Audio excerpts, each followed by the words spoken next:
চিন্তা ভাবনা করতেছিলাম ছোটখাটো একটা দেশি মুরগির খামার বানাবো, যার কারণে এই জায়গাটা সম্পূর্ণ পরিষ্কার করানো হচ্ছে। আর এখানে ছিল বড় একটা চুলা, যেটাতে কিনা ধান সিদ্ধ করা হতো।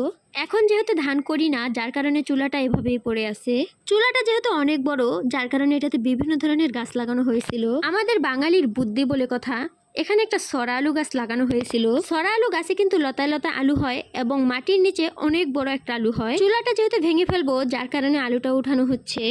এখানে আমার শ্বশুর শাবল দিয়ে আলুটা খুঁড়তেছিল। এই মাটির নিচের আলু নাকি 2 থেকে 3 বছর পর পর উঠাতে হয়, তাহলে নাকি আলুটা অনেক বড় হয়। কিন্তু আমরা 2 বছর পর উঠানোর পরও আমাদের আলুটা তেমন একটা বড় হয়নি, তেমন একটা মোটাও হয়নি, দেখতে অনেকটা ছাগলের খুঁটির মতো। ছাগলের খুঁটি বলতে ছাগলের গলায় যে রশিটা থাকে ওইটার সাথে যে একটা খুঁটি বাঁধা হয়, ওই খুঁটিটা মাটির নিচে বাঁধে, ওইটার কথাই বলছি আমি। এই আলুটা নাকি মুরগি দিয়ে কিংবা শোল মাছ দিয়ে রান্না করলে অনেক বেশি মজা লাগে। কিন্তু যাই হোক, আজকে যেহেতু আমার রান্না বান্না শেষ, আমি এটাকে আজ আর রান্না করব না। যেদিন রান্না করব অবশ্যই কিন্তু আপনাদের সাথে শেয়ার করব। এখানে কিন্তু অনেকগুলা গাছগাছালি ছিল, সবগুলা কিন্তু কেটে ফেলা হচ্ছে। কিছু কিছু ফল গাছ রাখা হচ্ছে, যেগুলা কাটতে খুবই মায়া হচ্ছিল। সবগুলা গাছ কাটার পরে আমার হাজবেন্ড জিজ্ঞেস করছিল এই পেয়ারা গাছের ডালাগুলা কেটে দিবে কিনা। তার কারণ হলো পেয়ারা গাছের নতুন ডালা থেকে পেয়ারা হলে নাকি বড় এবং মিষ্টি হয়, আর আমাদের পেয়ারাগুলো একদম মিষ্টি ছিল না এবং খুবই ছোট ছোট ছিল।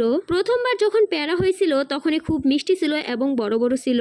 তাই আমরা প্রথমবার পরীক্ষা করার জন্য কিছু ডালা কেটে দিব এবং কিছু ডালা রেখে দিব। আর এখানে পেয়ারা গাছের যে ডালাগুলা কাটা হচ্ছিল সেগুলোর সাথে প্রচুর পেয়ারা ছিল, ওগুলো আমি ছিঁড়ছিলাম কারণ বাচ্চাদেরকে দিলে তারা খুব খুশি হয়ে নিবে। আর ওই জায়গাটা পরিষ্কার করার সময় এটা পেয়েছি, এটা ছিল একটা চীনামাটির পাত্র। এটাতে নাকি আমার দাদি শাশুড়ির শাশুড়ি এবং আমার দাদি শাশুড়ি এবং আমার শাশুড়ি 3 প্রজন্ম লবণ রেখে খেত। আমি এই প্রথম দেখলাম চীনামাটির পাত্র, যার কারণে এটাকে আমি ধুয়ে রেখে দিলাম। আর এখানে দেখেন প্রচুর ছোট ছোট আমচারা হয়েছিল। আমরা আমের সিজনে যত আম খেয়েছি সব আঠি এখান দিয়ে ফালানো হয়েছিল, যার কারণে এখানে প্রচুর আমচারা হয়েছে, সেগুলোই আমার হাজবেন্ড কেটে ফেলছিল। তারপর চলে আসলো এপাশে কামরাঙ্গা গাছের ডালা কাটতে। এই কামরাঙ্গা গাছটা খুব শখ করে লাগানো হয়েছিল। এই কামরাঙ্গা গাছটার জন্য আমার রান্নাঘরটা একটু উদিক সরিয়ে উঠানো হয়েছে, বাট এখন শুনি কামরাঙ্গা খেলে নাকি কিডনি নষ্ট হয়ে যায়, যার কারণে এখন ভাবি কেটে ফেলবো, বাট আবার মায়া হয়। খুব সুন্দর সুন্দর কামরাঙ্গা ধরছিল গাছটিতে, যার কারণে সম্পূর্ণ গাছটা কাটতে দেইনি, যে কামরাঙ্গা হোক